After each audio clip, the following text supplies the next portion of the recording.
හොඳයි. හැමෝටම සුබ දවසක් වේවා කියලා ප්‍රාර්ථනා කරනවා.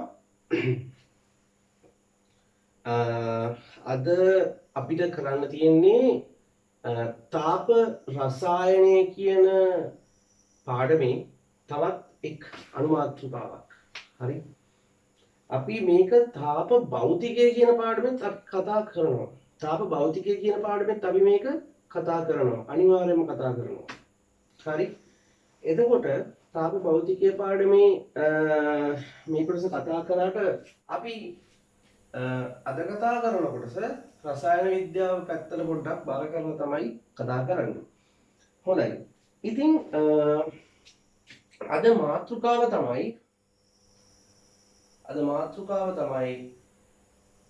පදාර්ථයේ අවස්ථා විපර්යාස. පදාර්ථයේ අවස්ථා විපර්යාස.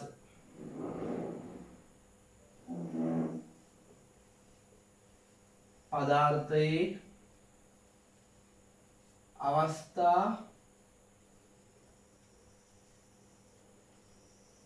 විපර්යාස.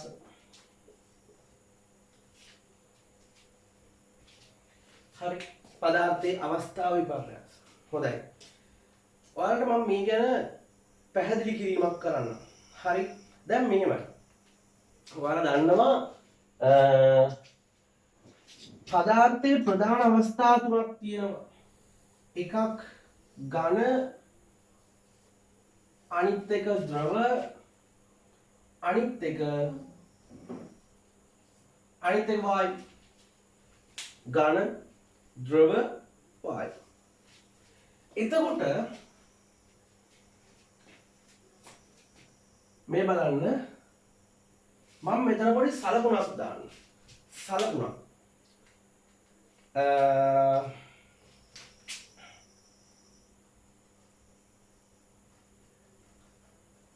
රත් කිරීමට මම මෙන්න මේ ලකුණ දාන්නම්.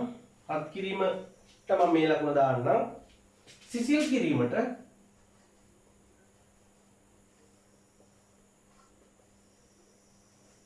එහෙම නැත්නම් තාපය ඉවත් වීම. ඒකේ අනිත් පැත්ත ලකුණ දාන්න. තේරුණාද? ත්‍රිකෝණාකාර ලකුණක් තියෙන්නේ. උඩට මාරු කරලා. හරි. ඒක උනා ලේසි මේක කියන්නේ. හොඳයි. ඔයා ඔළුවේ තියාගන්න ඊට පස්සේ මම සමහර වෙලාවට මෙහෙම ලකුණක් දැම්මොත් රත් කරනවා. මෙහෙම ලකුණක් දැම්මොත් සිසිල් කරනවා. හරි. එතකොට ඔයාලට තේරෙනවා ඝණයක් ද්‍රවයක් කරන්න. ඝණයක් ද්‍රවයක් කරන්න ඔයාලා දන්නවා මොනා කරන්න ඕනද? රත් කරන්න ඕන. ඒ වගේම ද්‍රවයක් වායුවක් කරන්නත් මොනා කරන්න ඕනද? රත් කරන්න ඕන. හරි. ඒ කියන්නේ තාපය ලබා දෙන්න. තාපය ලබා දෙන්න ඕන. කෙලින්ම අපිට පුළුවන් ඝණයක් කෙලින්ම වායුවක් බවට පත් කරන්නත් පුළුවන්. ඒකටත් අපි කෙලින්ම රත් කරන්න ඕන. අනිත් පැත්තට බලමු. අපිට පුළුවන් වායුවක් ද්‍රවයක් කරන්න. වායුවක් ද්‍රවයක් කරන්න සිසිල් කරලා. එහෙම නැත්නම් පරිසරයට තාපය, ඒ කියන්නේ මේකෙදි අපි මේ විහාරයට තාපය ලබා දෙන්න ඕනේ. එහෙම නැත්නම් රත් කරන්න ඕනේ. මේකෙදි තාපය ඉවත් වෙනවා. එහෙම නැත්නම් අපි සිසිල් කරන්න ඕනේ. හරි. අපිට පුළුවන් ද්‍රවයක් ඝණයක් කරන්න පුළුවන්. සීතල කරලා එහෙම නැත්නම් තාපය ඉවත් කරවලා. කෙලින්ම අපිට වායුවක් ඝණයක් කරන්නත් පුළුවන්. ඒකත් සිසිල් කිරීමක් නැත්නම් තාපය ඉවත් කරවීමක් නේද? හොඳයි. මම මේක අංක 1 කියලා ගන්නම්, මේක 2 කියලා ගන්නම්, මේක 3 කියලා ගන්නම්, මේක 4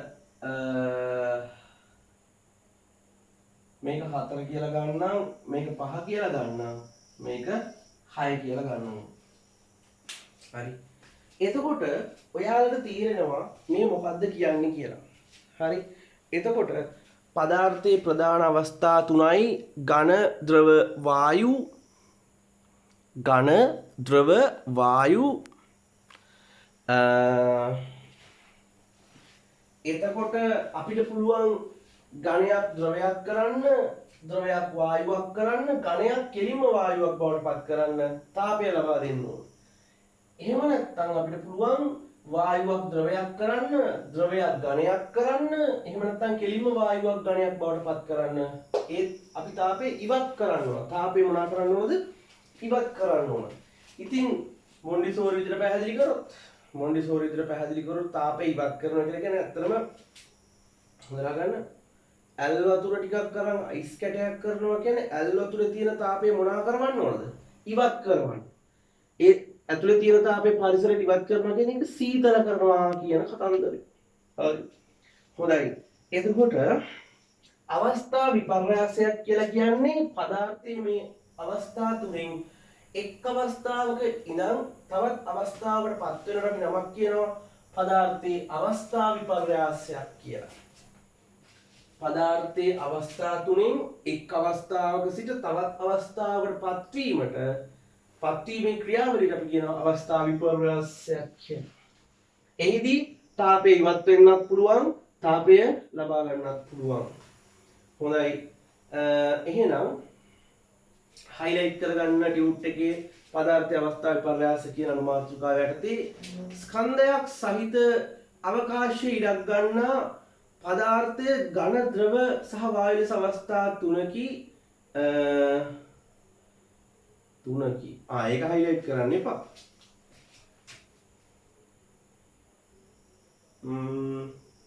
අවස්ථා විපර්යාසයක් කියන්නේ මොකද්ද කියලා හරියටම නැහැ. ඊළඟ වාක්‍යය තියෙනවා පදාර්ථයේ මූලික අවස්ථා තුනෙන් ඕනෑම අවස්ථාවක් අනෙක් අවස්ථා බවට පරිවර්තනය වෙන ක්‍රියාවලි හයක් තියෙනවලු. හරි. දැන් එතන නෑ අවස්ථා විපර්යාසයක් කියන්නේ මොකක්ද කියලා. නේද? ඔයා ඉඩ තියෙන හරියකින් ලියාගමු කරුවක් දාලා කොහෙන් හරි අසලින්ම පුළුවන් තැනකින් අවස්ථා විපර්යාසයක් යනු පදාර්ථයේ ඕනෑම අවස්ථාවක් තවත් අවස්ථාවක් බවට පත්වීමේ ක්‍රියාවලිය අවස්ථා විපර්යාසයක් ලෙස හැඳින්වේ. එහිදී තාපය ඉවත් වීමක් හෝ තාපය ලබා ගැනීමක් සිදුවේ. ඒක පුළුවන් තරකින් ලියා ගන්න. ඒක මේකේ අවස්ථාවේ නැහැ. හරි. එතකොට මේ අත්තරම පදාර්ථයේ ප්‍රධාන අවස්ථා 6ක් තියෙනවා. 6ක් බලමු. අතන පළවෙනි අවස්ථාව මේ බලන්න. ඝනයක් ද්‍රවයක් වෙනවට අපි නමක් කියනවා මොකක්ද? ද්‍රවීකරණය. එහෙම නැත්නම් ඝනයක් ද්‍රවයක් ඒ කියන්නේ ඝනයක් ද්‍රවයක් වෙනවට අපි නමක් කියනවා ද්‍රවීකරණය. ටත් වඩා ලස්සන නමක් තියෙනවා විලයනය. එකට ගැලපෙන විදිහට මම දැම්මේ.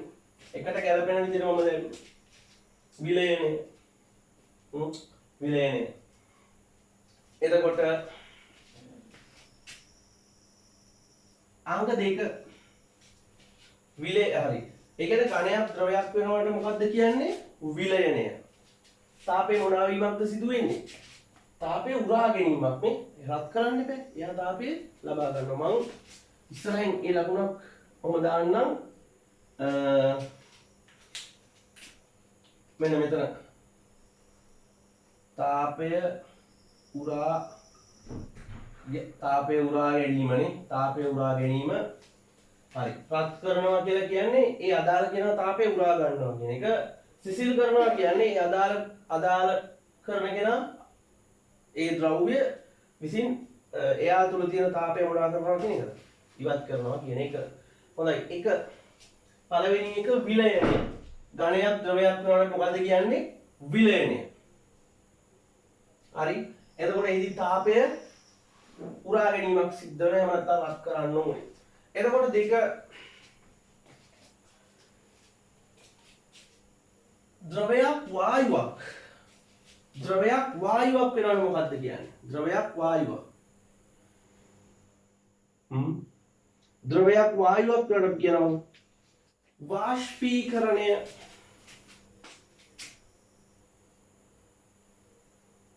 වාෂ්පීකරණය ඒකෙදි තාපය මොනවා වීමක් සිද්ධ වෙනවද?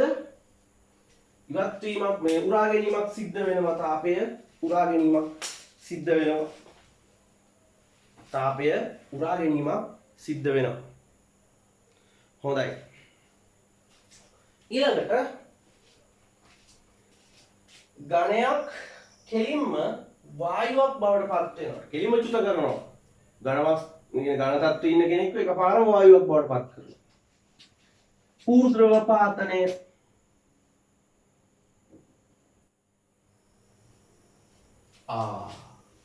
ඌර්ධව පාතනය.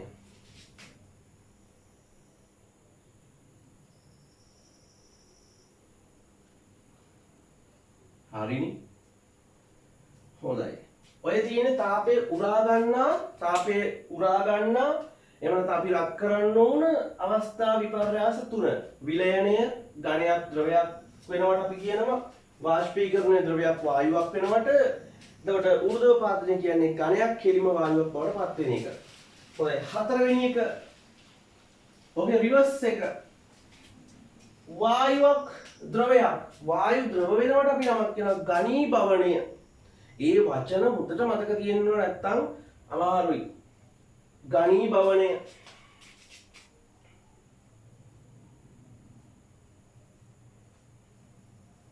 ඝනීභවණය. එතකොට ද්‍රවයක් වායුවක් ද්‍රවයක් කරන්න ඇත්තටම සිසිල් කරන්න ඕන. එහෙම එයත් සතු තියෙන තාපය ඉවත් කරන්න ඕන. ඒක ඝනීභවණය කියලා අපි කියනවා. පස්වෙනි අවස්ථාව විපර්යාසය වෙන්නේ ද්‍රවයක් ඝනයක් බවට පත් වෙන එක. ද්‍රවයක් ඝනයක්. ද්‍රව ඝනණයට අපි කියනවා හිමායනය. හිමායනය. ඒකෙදි තාපය මොකද වෙන්නේ? ඒකෙදි තාපය එයා සතු තියෙන තාපය පිට කරලා ඒක සිසිල් වෙනවා. දැන් අපි සිසිල් කරන්න ඕන. එතකොට හිමායනයක් සිද්ධ වෙනවා. හරිද? මේක ඇවිල්ලා ද්‍රවයක් ඝනයක් බවට පත් වීම. ඊළඟට කෙලින්ම වායුවක් එකවරම ඝනයක් බවට පත් කිරීමේ ක්‍රියාවලියට කියනවා අපි ප්‍රති ඌර්ධව පාතනය. මෙන්න අවස්ථා විපර්යාස 6. එතකොට මේක ෂෝට් නෝට් එකක්. හරි. මේ ෂෝට් නෝට් එකක් පුළුවන් නම් මේකේ A4 කොලයක ලස්සනට මෙහෙම ඇඳලා මෙහෙම දාලා මේක කොහොම දාගන්න දාලා බිත්තිය අලව ගන්න ෂෝට් නෝට් එකක්. හරි. මෙහෙමයි ඇත්තටම කියන්නේ ඔයාලා ඉගෙන ගන්න පස්සේ කරන්න නෑ පස්සේ නෙමෙයි. දැම්ම A4 කොලයක් අරගෙන A4 කොලයක් අරන් මේක ලියලම දැන් වීඩියෝ එක පෝස් කරලා මේ ටික ෂෝට් නෝට් එකක් විතර තියාගෙන ඊළඟ කොටසට යන්න. එහෙම තමයි කරන්න ඕනේ. හරි. එතකොට ඒක පස්සේ බිත්තිය අලවන්න අනිවාර්යයෙන්ම ඔයාලා විභාගයට ලියනවා නම් ඇත්තට අමාරුයි කියන විෂය කරුණු බිත්තිය අලවෙන්න ඕන. එක බිත්තියක් දැන් මෙහෙමනේ දැන් බිත්ති තියනවානේ වටේට බිත්ති හතරක් තියනවානේ. එක බිත්තියක් SFT. එක බිත්තියක් E-Tech හරි B-Tech හරි. අනිත් බිත්තිය ඊතුරු සබ්ජෙක්ට්. කෙලින්ම විභාගයේ ලියන්න යනකොට සම්පූර්ණ බිත්ති වැහිලා තියෙනවා. හරි. එහෙම කරා. අනික එහෙම දාගන්න. එතකොට සමහරවල් දැන් මේක වලට ලේසි වුණාට පස්සේ හෙටනිත් දනකොට මේක හදි අමතක කරලා පැටලෙනවා. ඉතින් පැටලෙන එක නැති වෙනවා ලස්සනට A4 කොලයක ලියලා බිත්ති අලවලා තිබුණොත් ඔයාලට ඒක සරලයි. නේද? හොඳයි. ෂෝට් නෝට් එක. හොඳයි. එහෙනම් මම මේකේ වෙන වෙනම ඔයාලට කියන්නම් කරන්න ඕන විදිහ.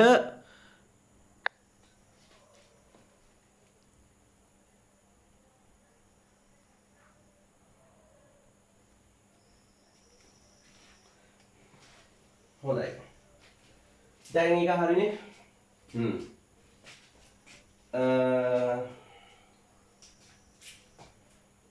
දැන් ඔයාලා මේ එකිනෙක ඔයාලට පැහැදිලි වෙන්න ඕන, තේරුම් ගන්න පුළුවන් වෙන්න ඕන.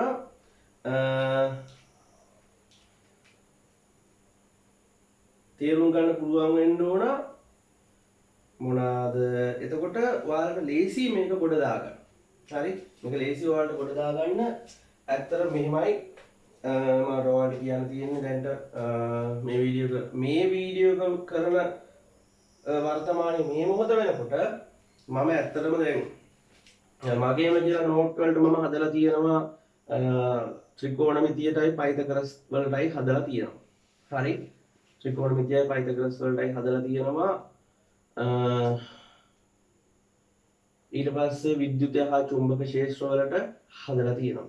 මේ වෙනකොට තව හදලා තියෙනවා භ්‍රමණ චලිතය සහ වෘත්ත චලිතය කියලා. මේ තිබ්බ පාඩම් වලින් අප්ෂට්ම ඒ කියන්නේ වටේ පිටේ හොයාගත්ත නෝට් වලින් ඇත්තටම මෙහෙමයි. අර ඔයාලා දන්නවා ඉතින් තියෙන තත්ත්වෙත් එක්ක එකපාර නෝට් හදාගෙන යනවා කියන්නේ ඒක ලොකු කාලයක්. ඔයාලා හිතන තරම් ලීසි නෑ නෝට් එකක් ඔයාලට දෙනවට වඩා මේ අපි නෝට් එකක් පෙළගස්සන. වටේම දෙන නෝට් කීපයක් අරගෙන බලලා කරලා ඒ සෙට් වෙන එකක් අපි ඉක්මනට ඉවර කරගන්න ඕනේ හින්දා ලස්සනට හදාගන්න. එතකොට දැනට තියෙන මෙහෙමයි. මේ වෙනකන් තිබ්බ විභාග වලදී මේ තාප රසායනය හා චාලක රසායනය කියන ඒ ටික කරගන්න පුළුවන් වුණා. බැරි වුණේ නැහැ හොද කරගන්න පුළුවන්. ඒ වුණත් මම මේකට ඉදිරියේදී වෙන නෝට් එකක් හදනවා. ඉතින් 21 දිනක් නම් ඒක හම්බ වෙන්නේ නැති. මේ නෝට් එක හොඳටම හොඳයි. මම ඔයාලට වෙනස් කරලා දෙනවා ටික ටික. ඉතින් මේ ඔයාලා මේක කරන්න ඕනේ. හරි? ඉතින් මේ දෙන නෝට් එක මගේ නෝට් එක නෙමෙයි දැනට මට හොඳයි කියලා හිතිච්ච නෝට් එකක් තමයි ඔයාලා මෙහෙම ලංකාව පුරා කවුරු දුන්නත් ඉතින් ওই නෝට් එක තමා විසින්ම හදාගත්ත නෝට් එකක් නෙමෙයි. ඒ විෂය රාමුව ඇතුළත ඉතින් මේ හදාගත්ත නෝට් තමයි. ඉතින් හරිද? එතකොට අපි බලමු ඉදිරියේදී වෙනස් අතකට මේ පහසු මේ ටික පෙළගස්ස ගන්න පුළුවන් ඒවා 2022 ආයෙත් ඒක 23 ආයෙත් එහෙම 21 ආයෙත් 22 ආයෙත් මේක ගැටලුවක්ම නැහැ. මට පුළුවන් ප්‍රේම හොඳටම මේක කරලා තියෙන්නේ. හැබැයි රසායන විද්‍යාවෙන් තියෙන ඇත්තටම ටිකක් අමාරු පාඩම් දෙකක් තමයි මේක. හොඳයි. එතකොට අවස්ථා විපර්යාස ටික හරි. එතකොට හයිලයිට් කරන්න තාම මුකුත් ඔයාලට මම දුන්නේ නැහැ. හොඳයි. මම පළවෙනි එක ගැන කතා කරන්න විලයනය. විලයනය. එතකොට ඔයාලගේ නෝට් එකේ විලයනය තෝරගන්න ওই මාතෘකාවේදී විලයනය කොහේ හරි තැනක ඇති. විලයනය. ඔය අණු මාතෘකාව අසල විලයනය කියන එක ඇති. හරි. හොඳයි. විලයනය කියලා කියන්නේ පදාර්ථයක් මොකක්ද? ඝන අවස්ථාවේ සිට ද්‍රව අවස්ථාවට පත්වීමට අපි කියනවා විලයනය කියලා. හයිලයිට් කරන්නේ විලයනය කියන්නේ මොකක්ද කියන එක.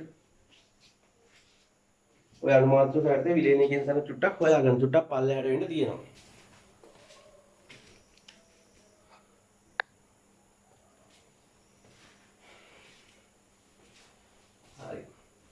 විලයනය කියන එක හරි. මම ඊට පස්සේ උදාහරණයක් ඔයාලට ජලයෙන් දෙන්නම්. එතකොට මෙන්න මෙතන හැඳින්වීම ඒක ඔයාලා හයිලයිට් කරගත්තා. උදාහරණ ජලය. ඝන ජලය කියන්නේ අයිස්නේ. මොනවා බවටද පත් වෙන්න ඕනේ? ද්‍රවයක් බවට පත් වෙනවා ලික්විඩ්. තව ඔයාලා වාගේ ෂෝට් නෝට් එක ඇතුලේ දාගන්න ඕනේ. ඒ කියන්නේ ඔයාලා මෙන්න මේ ෆෝකල් එකේ ෂෝට් නෝට් එකක් හදාගන්න ඕනේ මේ කොටසට. කලින් ඒවලත් හදාගන්න. ඝන වලට දාන්න simple S solid. ද්‍රව වලට liquid simple L. වායු වලට gas simple G. ජලීය ද්‍රාවණ වලට AQ ජලයේ දිය වෙච්ච ද්‍රාවණ වලට AQ කියන භෞතික තත්ත්ව අපි පාවිච්චි කරනවා. හරි. ඝනයක් ද්‍රවයක් මේ අයිස් ජලය බවට පත් කරන්න ඕන. හරි. රත් කරන්න ඕන. එතකොට මේකෙදි වෙන්නේ ඇත්තටම දැන් විලයනයේනේ. හරි. එතකොට අයිස් ද්‍රව බවට පත් වෙන්න අපි රත් කරන්න ඕන. තාපය ලබා ගන්නවා. එතකොට හරිනේ මම මේ ලකුණ දැම්මනේ. තාපය ලබා ගන්නවා. ලබා ගත්තාම ශක්තිය වැඩි වෙනවා.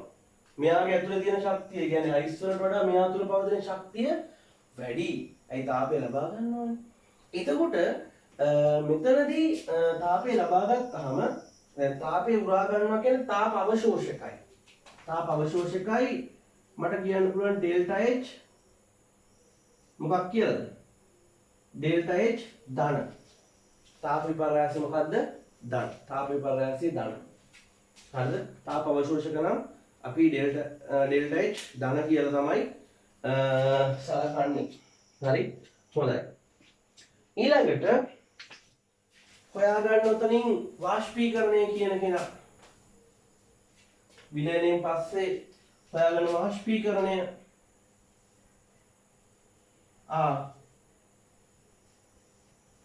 මට කියන්න අමතකුණා.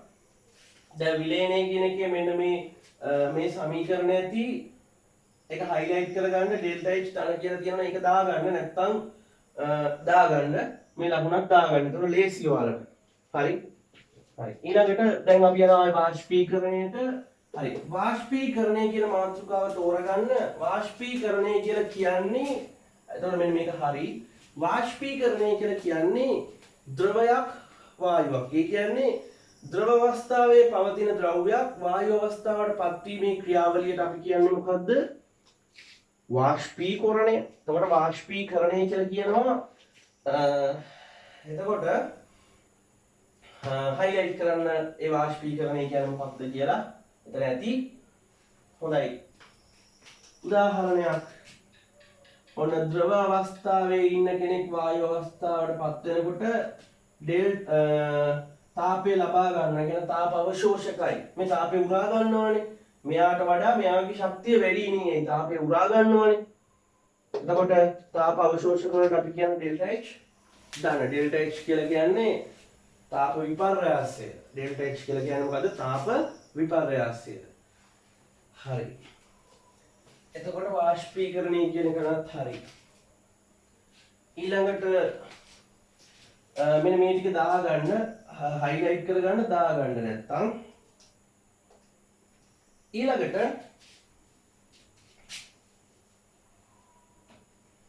ඌර්ධ්‍රව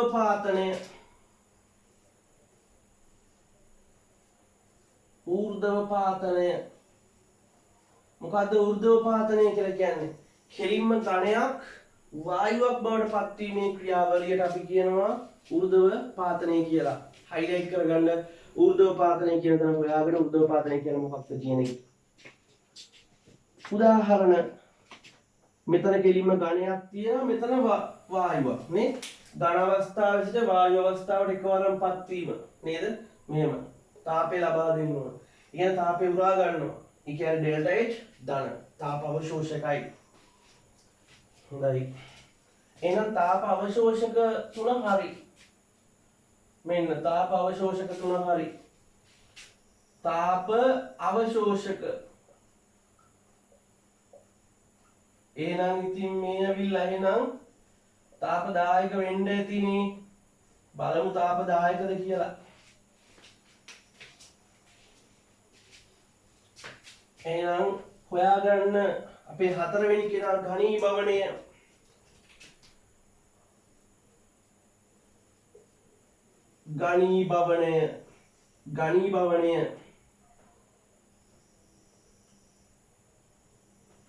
ඝනීභවණය.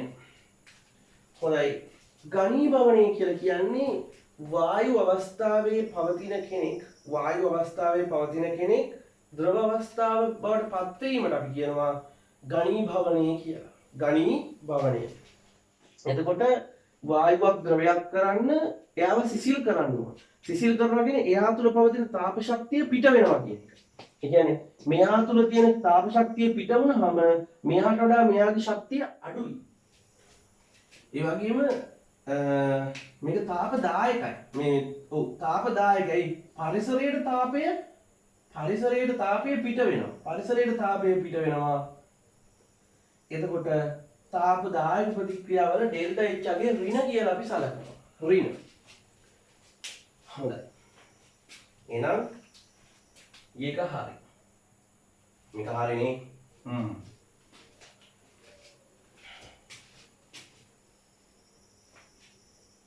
ඒක කතන්දරේ හරි. ඊළඟ මාතෘකාව හොයාගන්න. අනේ මෙතන කලින් මට දාන්න බැරුව ගියා. මෙතන ඇවිල්ලා වායු, මෙතන ඇවිල්ලා ද්‍රව. හරි. දැන් අපි කතා කරන්න යන්නේ හිමායනය.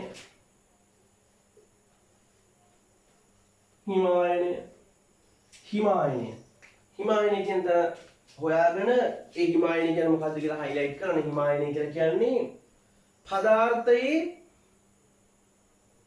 ද්‍රව අවස්ථාවේ පවතින ද්‍රව්‍යයක් ඝන අවස්ථාවට පත් වීමට අපි කියනවා හිමායනය කියලා. ද්‍රව අවස්ථාවේ සිට ඝන අවස්ථාවට පත් වීම. අයිස් නේ, ජලය අයිස් කරනවා. එහෙම වෙද්දි තාපය මොකද වෙන්නේ? එයා තුල ජලයේ තියෙන තාපය පිට කරපුවාම තමයි අයිස් බවට පත් වෙන්නේ. පරිසරයට තාපය පිට වෙනවා.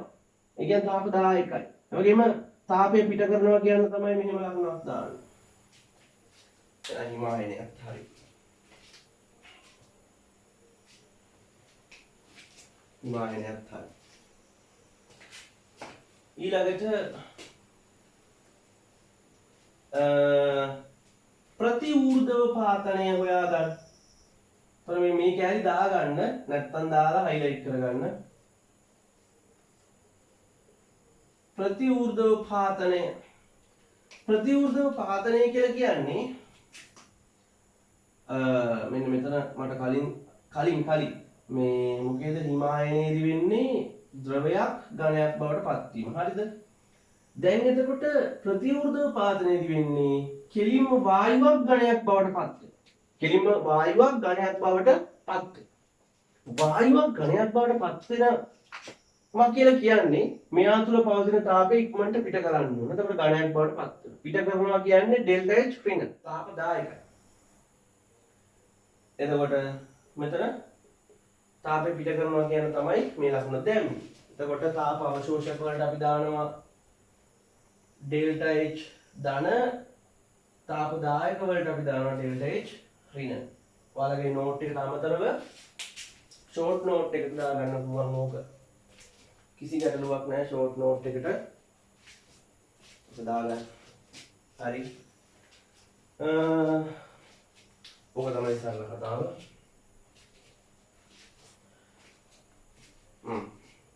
ඊළඟට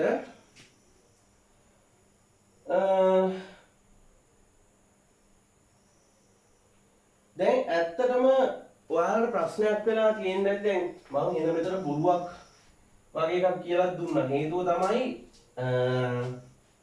දැන් එකවරම කියන්න ඕන නිසා ඌර්ධව පාතනයට සහ ප්‍රතිඌර්ධව පාතනය කියන එක විතරක් අපි දැන් සලකමු ඈ.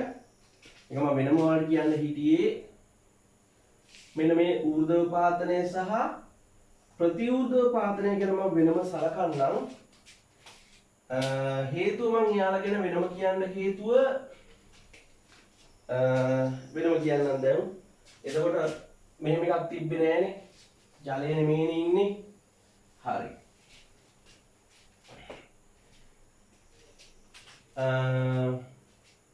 හොඳයි.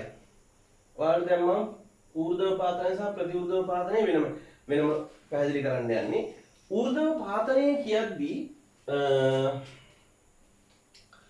කෙලින්ම ඝනයක් වායුවක් බවට පත් වෙන එකනේ. ඇත්තටම අපිට බෑ අයිස් කෑල්ලක් ජල වාෂ්ප බවට පත් කරන්න. හරිද? අපිට ප්‍රායෝගිකව අමාරුයි.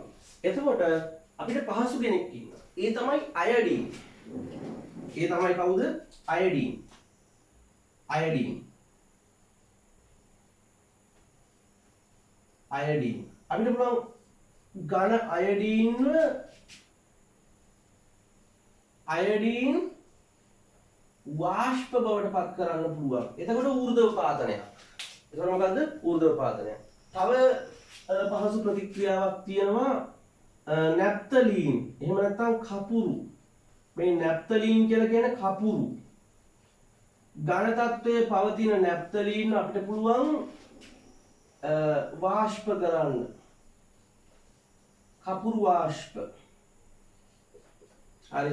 එතකොට ඔය ප්‍රතික්‍රියා දෙක ඌර්ධ්වපාතනයේ ඇත්තේ දාගන්න. අර ජලය කියන එකක් එහෙම නැහැ. එතන තියෙනවා ඇති. ඔක දාගන්න. හරි. එතකොට හොඳයි. මේක ඌර්ධ්වපාතන වලට හොඳ උදාහරණ දෙකක්. හරි. එතකොට ප්‍රතිඌර්ධ්වපාතනත් ඕකම තමයි අනිත් පැත්ත මේ.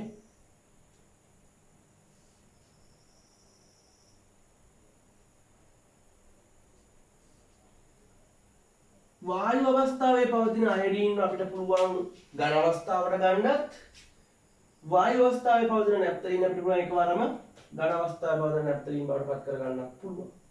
හරි. ඒක ප්‍රතිඌර්ධ්වපාතනයකට උදාහරණයක්. එතකොට ඔයාලා ලියන්න ඕනේ මෙයා මුලින් ලියලා ඊට පස්සේ මෙයාව ලියලා ඒ පැත්තට ඊතලේ ගහන්න. හරි. ඒ වගේම මෙයාව මුලින් ලියන්න ඊට පස්සේ දැන් මෙයාව මෙහෙම මුලින්ම ලියන්න ලියලා ඊට පස්සේ ඊතලේ ගහලා මෙයාව ලියන්න. හරිද? මම ලියන්න තියෙන්නේ ඔන්න හොඳ උදාහරණ දෙකක් ඉන්න. එතකොට ඌර්ධ්වපාතනය සහ ප්‍රතිඌර්ධ්වපාතනය ගැන පැහැදිලි කරන්න කිව්වොත් ඔයාලට ඒක පැහැදිලි කරන්න පුළුවන් වෙන්න ඕන. ෂෝට් නෝට් එක හරි. එතකොට අපි තාප භෞතිකය කියන පාඩමේ අපි කතා කරන්නේ මෙන්න මේ අවස්ථා විපර්යාස දෙක ගැන තමයි වැඩිපුර කතා කරන්නේ. දැන් මේකේදී අපි 6ම ගැන පොඩ්ඩක් අපි කතා කරා. හරි. එතකොට මේ බලන්නකො තව දෙයක් ඔයාලට පැහැදිලි කරන්න ඕන. විලයනය කියන්නේ ඝනයක් ද්‍රවයක් වෙනවා කියන එකනේ. ඉතින් අපිට පුළුවන් සීනි වතුරේ දිය කරන්න. එතකොට මේ ඝනයක් ද්‍රවයක් වීම. නෑ. අපි මෙතනදී කතා කරන්නේ ජලයේ දියවීම ගැන නෙමෙයි. කෙලින්ම රත් කරලා දියවීම ගැන. එතකොට සීනි ඝන සීනි ද්‍රව සීනි බවට පත් කරන්න මොනවා බවට පත් කරනවද? රත් කරන්න. හැබැයි ජලයේ දාලා දිය කරනවා කියන එක නෙමෙයි. රත් කරලා දිය කරනවා කියන එකයි ජලයේ දාලා දිය කරනවා කියන එකයි දෙකක්. හොඳයි. එතකොට ඒක හරි. එහෙනම් ඔය ආකාරයට අපි අවස්ථා විපර්යාසය ගැන කතා කරා. ඒ වගේම මම කලින් යනවා වගේ අවස්ථා විපර්යාස සටහනක් ඔයාලගේ ඔය ටියුට් එකේ ඔහොම තියෙනවා. ඒකත් පොඩ්ඩක් කොහොම ලස්සනට හයිලයිට් කරගමුකෝ චුට්ටක් මතක් කරගන්නත් එක්කම.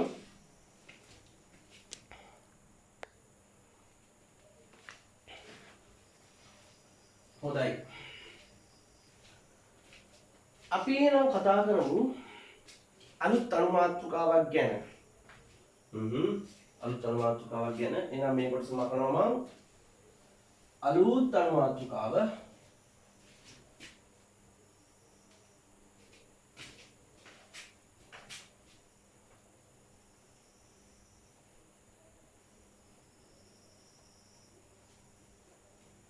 ताप चक्र ताप चक्र ताप चक्र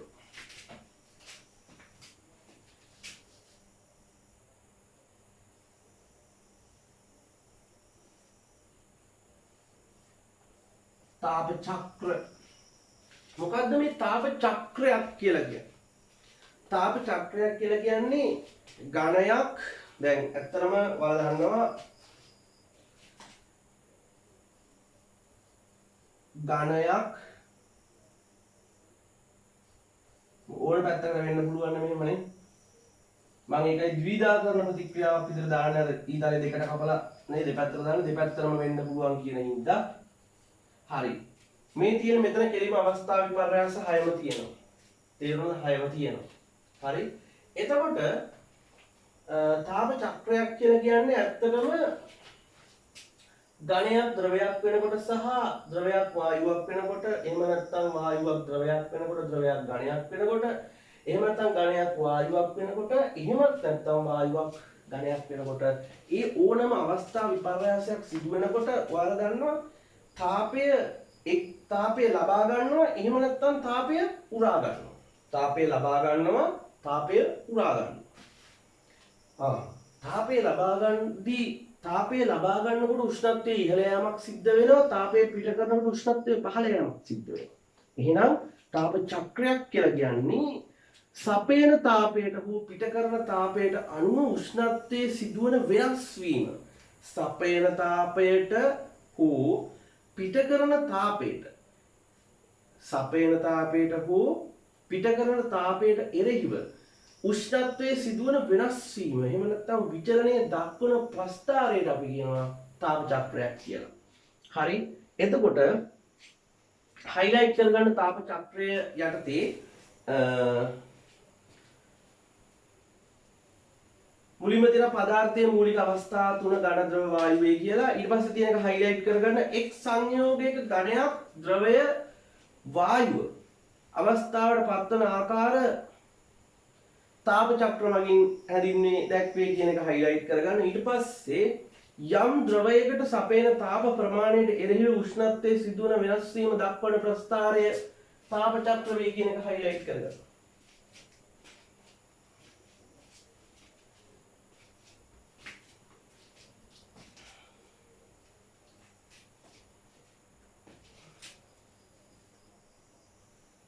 හරි. මේ තාප චක්‍ර ගැන කතා කරනකොට අපිට ලේසි ජලයේ තාප චක්‍ර ගැන ඉගෙන ගන්න එක. නේද? ගොඩක් ද්‍රවයන් වල තාප චක්‍ර ඉගෙන ගන්නවට වඩා අපිට ප්‍රායෝගිකව ලේසි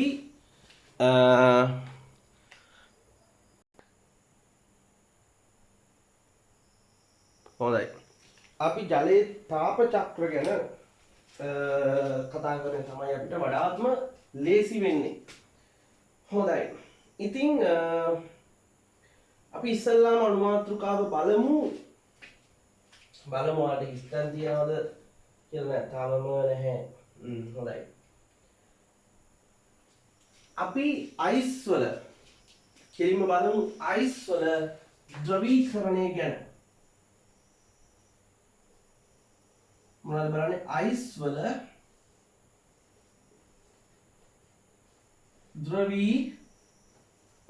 අයිස් වල ද්‍රවීකරණය පිළිබඳ තමයි දැන් අපි බලන්න යන්නේ. අයිස් වල ද්‍රවීකරණය. හොඳයි. අපි ඇත්තටම මෙහෙම බලමු. හරි. අයිස් වල ද්‍රවීකරණය ගැන බලන්න අපි ඉස්සෙල්ලාම ෆ්‍රිජ් එකෙන් අයිස් කැටයක් ගන්න ඕන. නේද? හොඳයි. එහෙනම් මොන බලන්න? අයිස්. මම දන්නේ එයා ඇත්තටම කීයද ඉන්නේ කියලා. ඍණ T කොහොමත් ෆ්‍රීසරේ අයිස් කැටයක් ඉන්නවනම් එයා ඍණ උෂ්ණත්වයක ඉන්නේ. ඍණ සෙල්සියස් අංශක උෂ්ණත්වයක ඉන්නේ. හරි.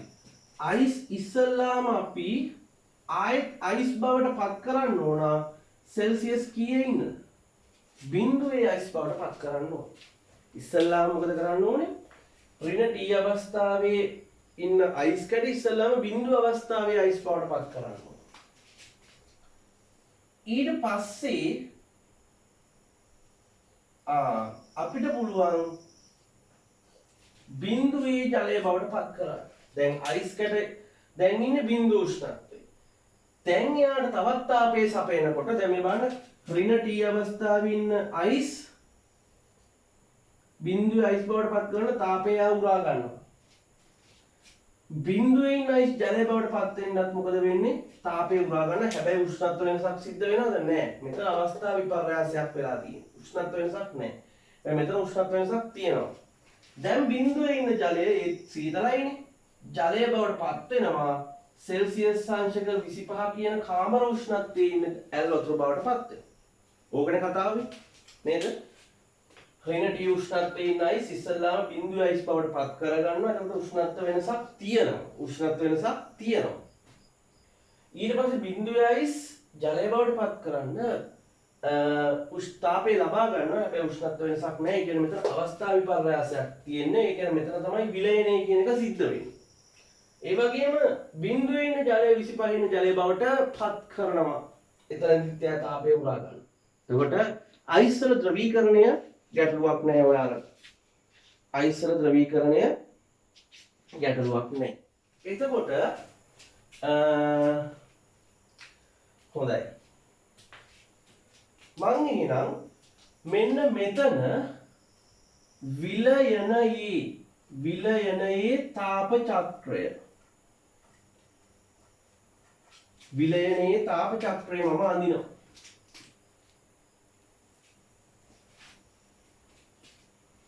විලයනයේ තාප චක්‍රය මම අඳිනවා. හරි, විලයනයේ තාප චක්‍රය අඳිනවා. උඩින් උෂ්ණත්වය කියලා මම දානවා. ඒ උෂ්ණත්වය මම මයිනස් සෙල්සියස් අංශක වලින් කියලා මම ඒකකෙත් දානවා. ඊට පස්සේ මෙන්න මේ ආකාරයට මම x අක්ෂය ඇඳලා එතනදී මම දාගන්නේ තාපය. තාපයේ ඉදිරියේ උෂ්ණත්වය ප්‍රස්ථාරගත කිරීමක් තමයි සිද්ධ කරන්නේ. එතකොට මම ඉතින් හිතනවා මේ ඍණ t කියන උෂ්ණත්වය මෙන්න මේ හරිය වගේ කියලා. ඍණ t උෂ්ණත්වය ගැටලුවක් නැහැ නේ ඍණ t උෂ්ණත්වය.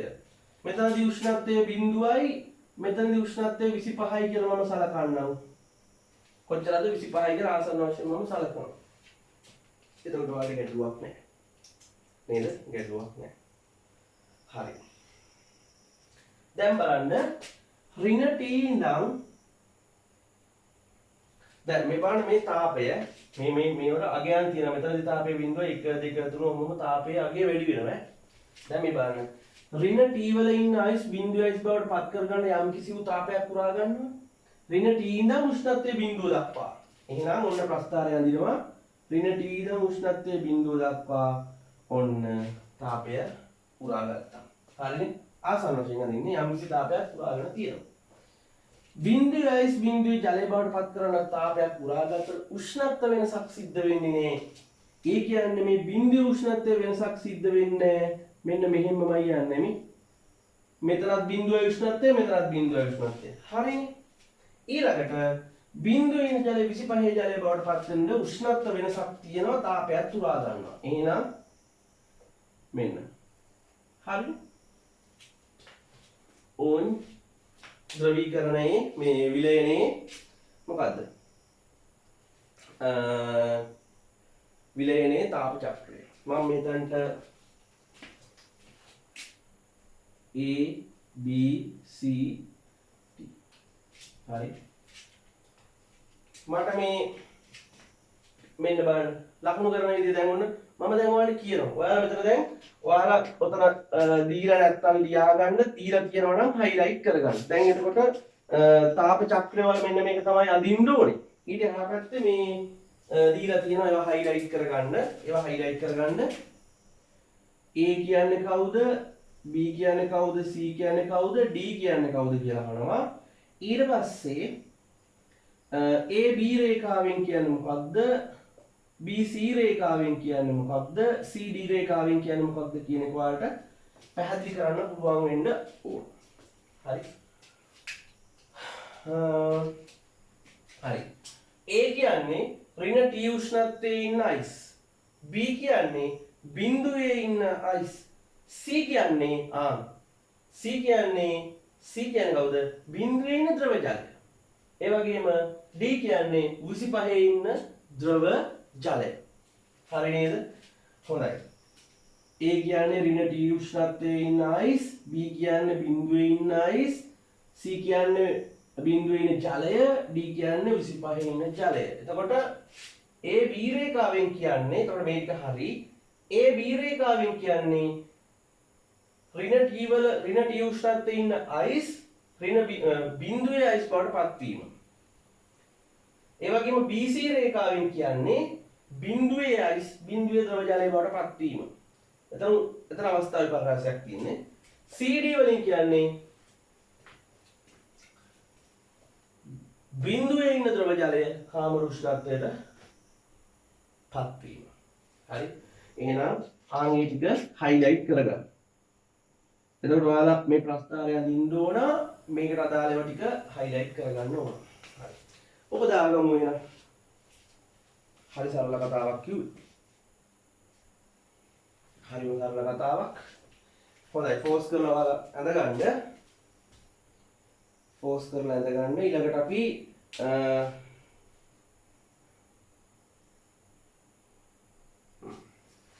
ඊළඟට අපි ඔහොම ජලයේ වාෂ්පීකරණයක් ගමු.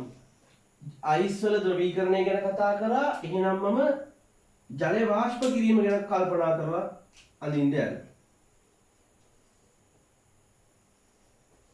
ජලය මොකක්ද?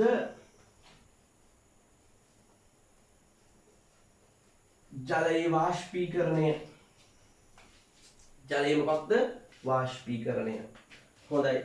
මම දන්නේ ජලයේ වාෂ්පීකරණය කරද්දී ඉතින් මේ වතුර ටිකක් ගන්නවා. ඒ වතුර කාමර උෂ්ණත්වයේ ඉන්නේ. අපි කාමර උෂ්ණත්වයේ T කියලා සලකනවා. මොකක් කියලා සලකමුද? T. 25ද 30ද කියලා දන්නේ. T උෂ්ණත්වයේ ඉන්නේ ජලය. ජලය සෙල්සියස් T උෂ්ණත්වයේ ඉන්නේ. හරි. ඒ ජලය මම රත් කරනවා ජලය බවට සෙල්සියස් අංශක කීයද? 100 ඉන්න ජලය බවට පත් කරනවා. ඔන්න දැන් නටනවා. ඒ විදි තාපය දෙනවනේ නේ. ඊට පස්සේ 100 ඉන්න ජලය තවදුරටත් රත් කරනකොට ඔන්න ජල වාෂ්ප බවට පත් වෙනවා. හැබැයි ඒත් සෙල්සියස් අංශක කීයද? 100යි. මොකද 100 ඉන්න ජලය ජල වාෂ්ප බවට පත් වෙන්නේ සෙල්සියස් අංශක 100දිමයි. හරි. ඊළඟට මම තවදුරටත් ජල වාෂ්ප තව ඉහළට දානවා. ඒ ජල වාෂ්ප මෙතන නෑ. ඔයාලා ඒක දාගන්නකො 110 වගේ දාගන්නකො. 100ට වඩා වැඩි උෂ්ණත්වය 110 වගේ දාමු. 110 වගේ වල දාගන්නකො. හොඳයි. දාගන්න 110. හොඳයි. එහෙනම් මේකට ගැලපෙන ප්‍රස්ථාරය අඳිමු බලන්න. දැන් ඔයාලට තේරෙන්න ඕන මේක. මේ ඔක්කොම තාපේ ලබා ගන්න.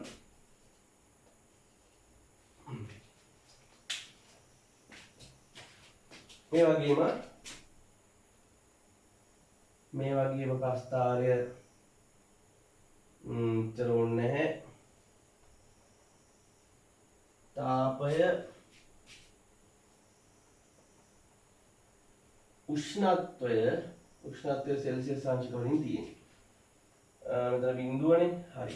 අපි ගන්න කොහොමත් දන්නේ බිඳුවට වඩා වැඩි සාමාන්‍ය කාමර උෂ්ණත්වයේ ඉන්න ජලයනේ. මේ හරිය T උෂ්ණත්වය කියලා ගමු. ඊට පස්සේ මෙන්න මේ හරිය 100 උෂ්ණත්වය ගමු. මේ හරිය 100 කීය වගේ ගමුද? 110 උෂ්ණත්වය වගේ ගමු. සාධාරණ වශයෙන්. හොඳයි. ඉස්සල්ලාම මොකද කරන්නේ? T උෂ්ණත්වයේ ඉන්න ජලය 100 උෂ්ණත්වය දක්වා මොකද කරන්නේ? රත් කරනවා. රත් කරා. හරි. ඊට පස්සේ 100 ඉන්න ජලය 100 ඉන්න ජල වාෂ්ප බවට පත් කරනවා. හැබැයි උෂ්ණත්ව වෙනසක් සිද්ධ වෙන්නේ නැහැ. ඊට පස්සේ 100 ඉඳන් 110 දක්වා ජල වාෂ්ප තව දුරටත් මොකද කරන්නේ? ඔහොම රත් කරනවා. හරි. ලස්සනට අද ගන්න ඕනේ. මෙතනත් ඔයාලා ABC දාගන්න. මෙතන A, මෙතන B, මෙතන C, මෙතන D. ඔයාලට කියන්න පුළුවන් A කවුද, B කවුද, C කවුද, D කවුද, AB කවුද, BC කවුද, CD කවුද කියන එක ඔයාලට ලිවීමේ හැකියාවක් තියෙන්න ඕන.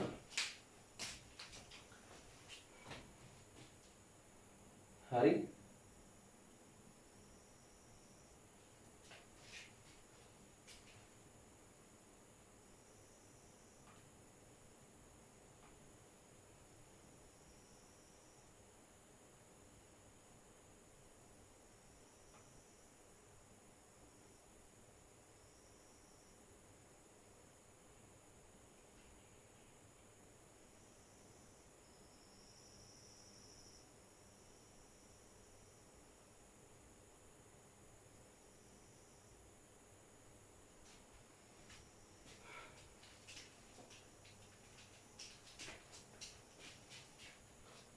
හරිද? එතකොට A කියන්නේ කවුද? A කියන්නේ T උෂ්ණත්වයේ ඉන්න ජලය. B කියන්නේ C උෂ්ණත්වයේ ඉන්න ජලය. C කියන්නේ C උෂ්ණත්වයේ ඉන්න ජල වාෂ්ප. D කියන්නේ 110 උෂ්ණත්වයේ ඉන්න ජල වාෂ්ප. එතකොට මේ ටික හරි. highlight කරගන්න. AB කියන්නේ T උෂ්ණත්වයේ ඉන්න ජලය සෙල්සියස් අංශක 100 දක්වා උෂ්ණත්වයට පත් වීම. නේද? හරි. BC කියන්නේ C උෂ්ණත්වයේ ඉන්න ජලය C උෂ්ණත්වයේ ඉන්න ජල වාෂ්ප බවට පත් වීම. උෂ්ණත්ව වෙනසක් නැහැ. මෙතන තියෙන අවස්ථාවේ පරාසයක් වාෂ්පීකරණය. හරි. CD කියන්නේ C උෂ්ණත්වය තියෙන ජල වාෂ්ප 110 උෂ්ණත්වය බවට පත් කිරීම. හරි. ඒකත් හරි. එහෙනම් ඕක තමයි ජලයේ වාෂ්පීකරණයේ මොකද්ද? තාප චක්‍රය. නම් අපි ටිකක් උහුම ඉවර කරලා තියෙනවා. හොඳයි. එහෙනම් ඔයාලට පුළුවන් අයිස් වල ද්‍රවීකරණයේ තාප චක්‍රය, ඒ වගේම ජලයේ වාෂ්පීකරණයේ තාප චක්‍රය, මේ දෙකේ එකතුවට අපිට කියන්න පුළුවන් ජලයේ තාප චක්‍රය කියලා. තේරුණාද? ජලය මොකද්ද? තාප චක්‍රය කියලා අපිට කියන්න පුළුවන්. හරි. එතකොට දැන් මෙහෙමයි. දැන් නෝට් එකේ තියෙන විදිහට බලපුවාම අපිට ජලයේ තාප චක්‍රයක් එකපාර ගන්නට අමාරුයි. ඒ නිසා මෙහෙම කරමු. හොඳම විදිහට කරමු. ඔයාලගේ පෙරලම් පොඩ පිටපස්ස පොඩි ඉඩක් ගන්න. ඒක මෙන්න මේ කියන මාතෘකාව ලියාගමු.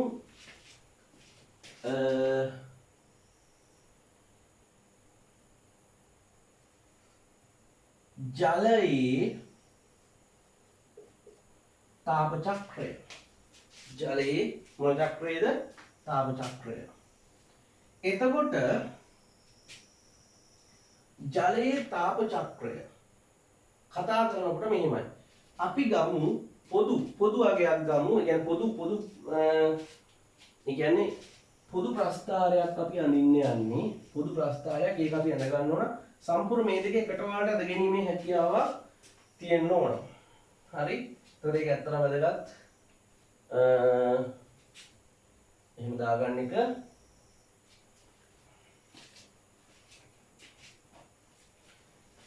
මම ඉඳ පොදු ප්‍රස්ථාරයක් මෙහෙම අඳින්නම්.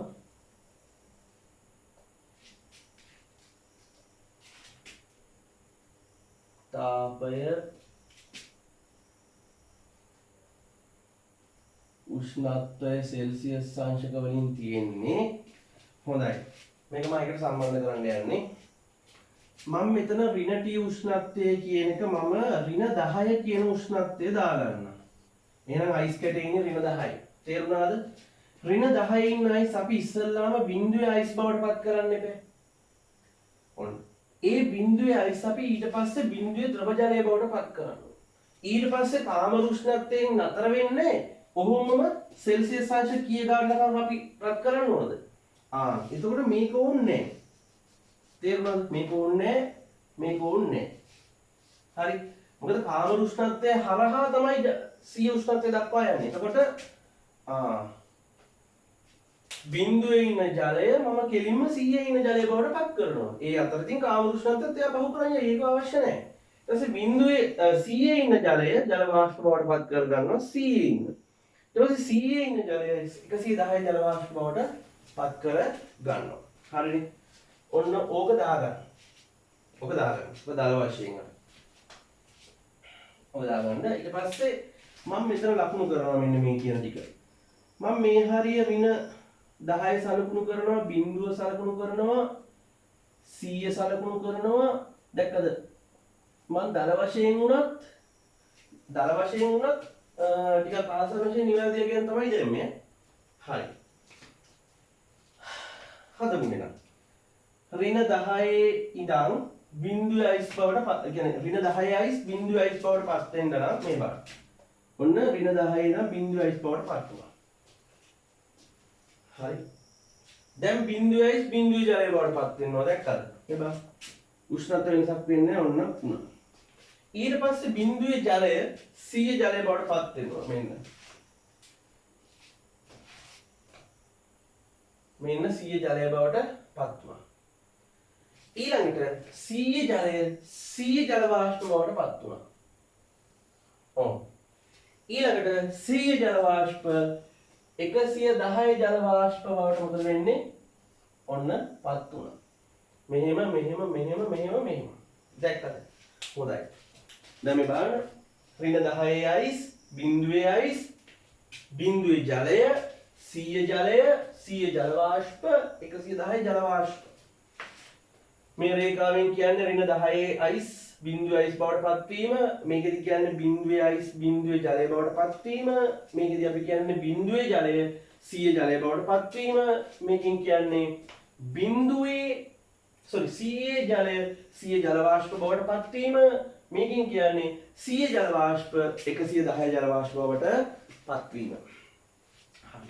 ඕක තමයි ජලයේ තාප චක්‍රය කියලා කියන්නේ දල වශයෙන් මේ කොටසත් එක්ක ඇඳ ගන්න ඕක ඉඩ තියෙන තරක් බලලා නැත්නම් කොලේ ඇඳලා ඕකට ওই කිට්ටුවෙන් අලවගත්තත් කමක් නැහැ. එතකොට ජලයේ තාප චක්‍ර කියන කොටසත් ඔන්න අපි ඉවර කරා.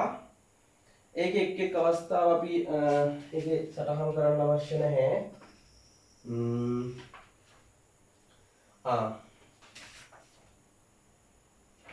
ජලයේ වාෂ්පීකරණය හරි. එතකොට ඒ කොටස හරි. ඉතින් තව ටික දෙයක් කියන්න ඕන. ඉතින් මේක කොච්චර තාප ප්‍රමාණයක් කරාද කියලා ඇත්තට මේක අපි හොයන්නේ අර තාප භෞතිකය කියන පාඩමෙන් මේ පාඩමෙන් කරන්නේ නැහැ. මේකෙදි උරා ගන්න තාපය හොයන්න mc දාන්න පුළුවන්. මේකට දාන්න වෙන්නේ ml. ස්කන්ධය වැඩි කිරීම විලයනයේ විශිෂ්ට ගුප්ත තාපය. මේක විලයනයේ මේක වාෂ්පීකරණය. මෙතනට mc දාන්න පුළුවන් උෂ්ණත්ව වෙනසක් තියෙන හින්දා මෙතනට දාන්න වෙන්නේ ml. මෙතන l වෙන්නේ වාෂ්පීකරණයේ විශිෂ්ට ගුප්ත තාපය. එතකොට මෙතනටත් mc දාලා අපිට අවශ්‍ය තාප ප්‍රමාණය ටික ඔක්කොම හොයාගන්න පුළුවන්. ඔක්කොම හොයාගන්න පුළුවන් ගැටලුවක් වෙන්නේ නැහැ. හොඳයි. එතකොට ඒක හරි. ඊළඟට ඔයාලා මං හිතන්නේ මේක තේරුණා. තව පොඩි කොටසක් මං හිතන්නේ තියෙනවා. ඒ කොටසයි තව මේ තියෙන පොඩි අභ්‍යාසයක්. ඒ අභ්‍යාසෙත් පුළුවන් තරමක් ඔයාලා කරන්න උත්සාහ කරන්න. කරන්න පුළුවන්ද දන්නේ නැහැ. කරන්න පුළුවන්ද කියලා බලන්න.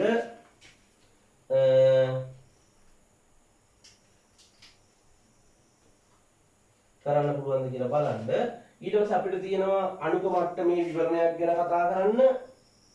ඊට පස්සේ අභ්‍යාස ටිකක් තියෙනවා.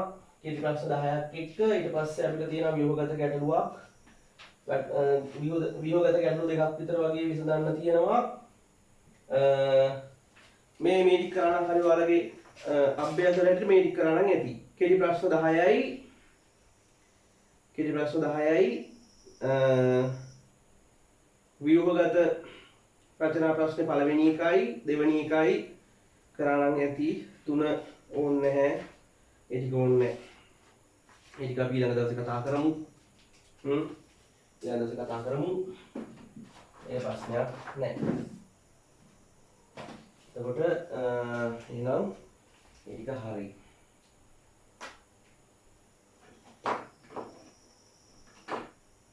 දැවන්ත පාඩමක් ටික ටික අපි ඉවර කරගන්නේ. හොඳයි. අපි එහෙනම් ඊළඟ දවසේදී හමු වෙමු. මේ පාඩම හරියට කවර් කරගන්න, සම්පූර්ණ කරගන්න.